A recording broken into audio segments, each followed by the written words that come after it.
ಆದ್ರೆ ನನಗೆ ಗೊತ್ತಿಲ್ಲ ಈ ಮಹಾನ್ ಭಾವರುಗಳಿಗೆ. ಈ ಉದಾಹರಣೆಗೆ ಸನ್ಮಾನ್ಯ ಕುಮಾರಸ್ವಾಮಿ ಅವರು, ಇವರು ಮುಖ್ಯಮಂತ್ರಿಗಳಾಗಿದ್ದಾಗ justice Nagamohan Das commission was appointed by him. ಯಾಕೆ ಸ್ವಾಮಿ ಬಾಯಿ ಬಿಡ್ತಾ ಇಲ್ಲ? ನಾನು ಈ ಮುಂದೆ ಸ್ಪಷ್ಟವಾಗಿ ಹೇಳ್ತೇನೆ, ಸನ್ಮಾನ್ಯ ದೇವೇಗೌಡರು 1991ರಲ್ಲಿ ನನ್ನ ಸಮಾಜದ ಪರ್ಯಾಯ ಪದಗಳು ಎಷ್ಟಿಗೆ ಸೇರಿಸಬೇಕಾದ್ರೆ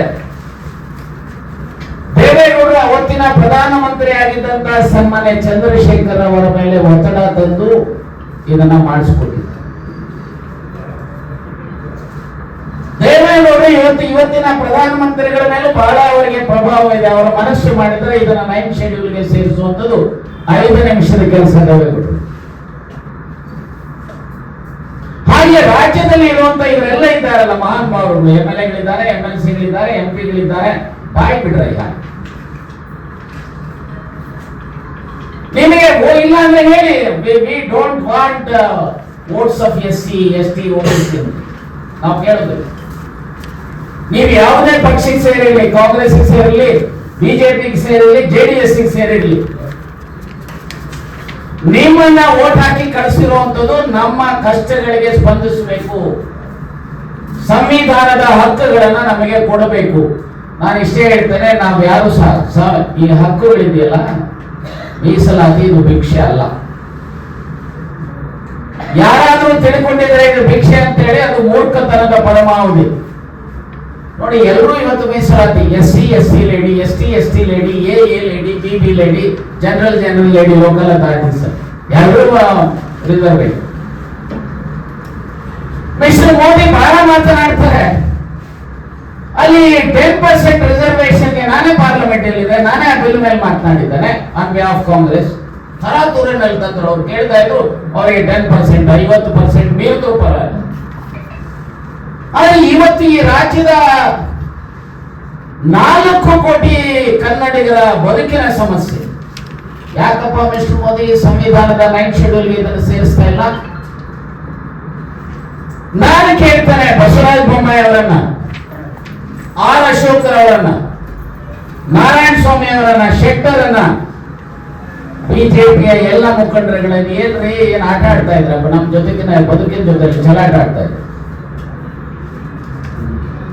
9th ಶೆಡ್ಯೂಲ್ಗೆ ಸೇರಿಸುವಂತದಕ್ಕೆ ನಾವುಗಳ ಹೋರಾಟದ ಹಿನ್ನೆಲೆಯಲ್ಲಿ ಸಿದ್ದರಾಮಯ್ಯ ಸರ್ಕಾರ ಲಾಸ್ಟ್ ಡಿಸೆಂಬರ್ ಅಲ್ಲಿ ಯುನಾನಿಮಸ್ ರೆಸಲ್ಯೂಷನ್ ಮಾಡ್ತಾರೆ ಬೆಲ್ಗಾಂ ಸೆಷನ್ ಅಲ್ಲಿ.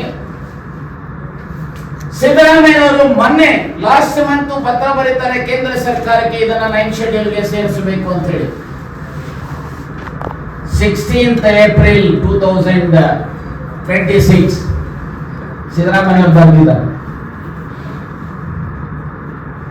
ಸೊ ಹಾಗಾಗಿ ನಾನು ಇಷ್ಟೇ ಹೇಳ್ತೇನೆ, ದಯಮಾಡಿ ನಮ್ಮ ಬದುಕಿನ ಜೊತೆನಲ್ಲಿ ಚೆಲ್ಲಾಟ ಆಡಬೇಕು. ನಾನು ನಿಮ್ಮ ಮೂಲಕ ಸ್ಪಷ್ಟವಾಗಿ ಆಗ್ರಹಿಸ್ತೇನೆ, ಕಾಂಗ್ರೆಸ್ ಅನ್ನ, JDS ಅನ್ನ, ಬಿಜೆಪಿಯನ್ನ, ಈ ಕಾನೂನು ನೀವೆಲ್ಲರೂ ಯುನಾನಿಮಸ್ ಆಗಿ ಮಾಡಿದಿರಿ. ಈ ಕಾನೂನನ್ನ 9th ಶೆಡ್ಯೂಲ್ಗೆ ಸೇರಿಸುವಂತದಕ್ಕೆ ಪ್ರೈಮ್ ಮಿನಿಸ್ಟರ್ ಮೇಲೆ ಒತ್ತಡ ತರಬೇಕು. ಸನ್ಮಾನ್ಯ ಸಿದ್ದರಾಮಯ್ಯನವರು ಆಲ್ ಪಾರ್ಟಿ ಡೆಲಿಗೇಷನ್ ಅನ್ನ ಡೆಲ್ಲಿಗೆ ತೆಗೆದುಕೊಂಡು ಹೋಗಿ ಪ್ರೈಮ್ ಮಿನಿಸ್ಟರ್ ಮೇಲೆ ಒತ್ತಡ ತರಬೇಕು.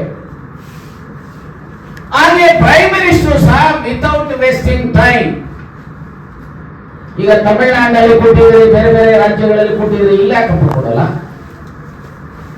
ಎಕನಾಮಿಕಲಿ ವೀಕರ್ ಸೆಕ್ಷನ್ ಇರುವಂತದ್ದು ಇಡೀ ದೇಶದಲ್ಲಿ 7.5% ಭೂಮಿಯ ಕಾಯಸ್ಥಾಸ್ ರಜಪೂಟ್ಸ್ ಬ್ರಾಹ್ಮಿನ್ಸ್.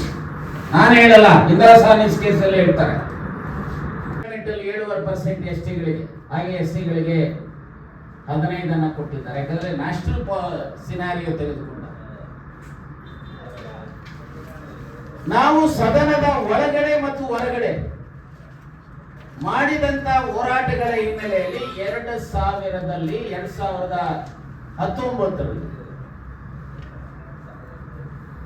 ಯಾವಾಗ ಕೊಯಲೇಷನ್ ಗವರ್ನಮೆಂಟ್ ಇತ್ತು, ಕಾಂಗ್ರೆಸ್ ಮತ್ತು JDS,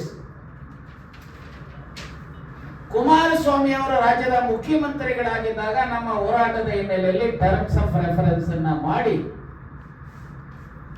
ನ್ಯಾಯಮೂರ್ತಿ ನಾಗಮೋಹನ್ ದಾಸ್ ಅವರ ಕಮಿಷನ್ ಅನ್ನು ಅಪಾಯಿಂಟ್ ಮಾಡಿ ಇವರಿಗೆ ಅಡಿಕ್ವೇಟ್ ರಿಪ್ರೆಸೆಂಟೇಷನ್ ಇದೆಯಾ ಇಲ್ವಾ ಅನ್ನೋದನ್ನ ನೋಡಿ ರಿಪೋರ್ಟ್ ಕೊಡಿ ಅಂತ ಹೇಳಿದ್ರು. ಅವರು ಕೊಟ್ಟಂತ ರಿಪೋರ್ಟ್ ಅಲ್ಲಿ ಸ್ಪಷ್ಟ ಹೇಳಿದ್ದಾರೆ, ಇವರಿಗೆ ಅಡಿಕ್ವೇಟ್ ರೆಪ್ರೆಸೆಂಟೇಷನ್ ಇಲ್ಲ SC-ಗಳಿಗೆ, ST-ಗಳಿಗೆ, ಅದರ್ ಬ್ಯಾಕ್ವರ್ಡ್ ಕ್ಲಾಸಸ್ಗೆ. ಹಾಗಾಗಿ SC-ಗಳಿಗೆ 15 ಬದಲು 17 ಕೊಡಬೇಕು, SC-ಗಳಿಗೆ 3 ಬದಲು 7 ಕೊಡಬೇಕು, OBC-ಗಳಿಗೆ 32 ಕೊಡಬೇಕು ಅಂತ ಹೇಳಿ ಅವ್ರು ರೆಕಮೆಂಡ್ ಮಾಡಿದ್ರು. ಅಷ್ಟೇ ಅಲ್ಲ, ರೆಕಮೆಂಡೇಶನ್ ಅಲ್ಲಿ ಸ್ಪಷ್ಟ ಹೇಳಿದ್ದಾರೆ, ಸಂವಿಧಾನದ 9th ಶೆಡ್ಯೂಲ್ಗೆ 9ನೇ ಶೆಡ್ಯೂಲ್ಗೆ ದೇಶದಲ್ಲಿ ಸುಮಾರು 350ಕ್ಕೂ ಹೆಚ್ಚು ಈ ರೀತಿಯ ಕಾನೂನುಗಳನ್ನ ಸಂವಿಧಾನದ 9th ಶೆಡ್ಯೂಲ್ಗೆ ಸೇರಿಸಿದ್ದಾರೆ. ಪಕ್ಕದ ತಮಿಳುನಾಡಿನಲ್ಲಿ ರಿಸರ್ವೇಶನ್ 69 ಮಾಡಿರುವಂತದನ್ನು ಇವತ್ತು 9th ಶೆಡ್ಯೂಲ್ಗೆ ಸೇರಿಸಿರೋದ್ರಿಂದ ಊರ್ಜಿತ ಆಗಿದೆ. ಇನ್ಫ್ಯಾಕ್ಟ್ ಯಾವ ಇಂದಿರಾ ಸಾನಿಸ್ ಕೇಸ್ ಇದೆ 1992, ಆ ಇಂದಿರಾ ಸಾನಿಸ್ ಕೇಸ್ ಅಲ್ಲಿ ಹೇಳ್ತಾರೆ ಜನರಲಿ 50% ರಿಸರ್ವೇಶನ್ ಕ್ರಾಸ್ ಆಗಬಾರದು, ಆದರೆ ವಿಶೇಷವಾದಂತಹ ಸಂದರ್ಭದಲ್ಲಿ on the base of empirical data and by assigning reasons ಯಾವ ವರ್ಗಕ್ಕೆ ಅನ್ಯಾಯ ಆಗಿದೆ ಅನ್ನೋದನ್ನ ಹೇಳ್ತಾ ಮೀಸಲಾತಿ ಜಾಸ್ತಿ ಮಾಡಲಿಕ್ಕೆ ಸಾಧ್ಯತೆ ಇದೆ ಅನ್ನೋದನ್ನ ಸಂವಿಧಾನದ ಅಡಿಯಲ್ಲಿ ಬಂದಿರುವಂತಹ ಜಡ್ಜ್ಮೆಂಟ್ ಅಲ್ಲಿ ಇಂದಿರಾ ಸಾನಿಸ್ ಅರ್ಥಾತ್ ಮಂಡಲ್ ವರದಿ ಆಧಾರದ ಮೇಲೆ ಬಂದಂತ ಜಡ್ಜ್ಮೆಂಟ್ ಅಲ್ಲಿ ಹೇಳಿದ್ದಾರೆ. ಅದರ ಆಧಾರದ ಹಿನ್ನೆಲೆಯಲ್ಲಿ ಯಾವಾಗ ಬಸವರಾಜ ಬೊಮ್ಮಾಯಿ ಅವರು ಮುಖ್ಯಮಂತ್ರಿಗಳಾಗಿದ್ರು 2022, ಆ 2022 ನಲ್ಲಿ ಸೊ ಸರ್ವಸಮ್ಮತವಾಗಿ ಒಂದು ಕಾನೂನನ್ನ ಮಾಡ್ತಾರೆ ರಾಜ್ಯದಲ್ಲಿ. ಈ SC, ST, OBC-ಗಳಿಗೆ ಮೀಸಲಾತಿ 56% ಮಾಡಿದ್ದೇವೆ.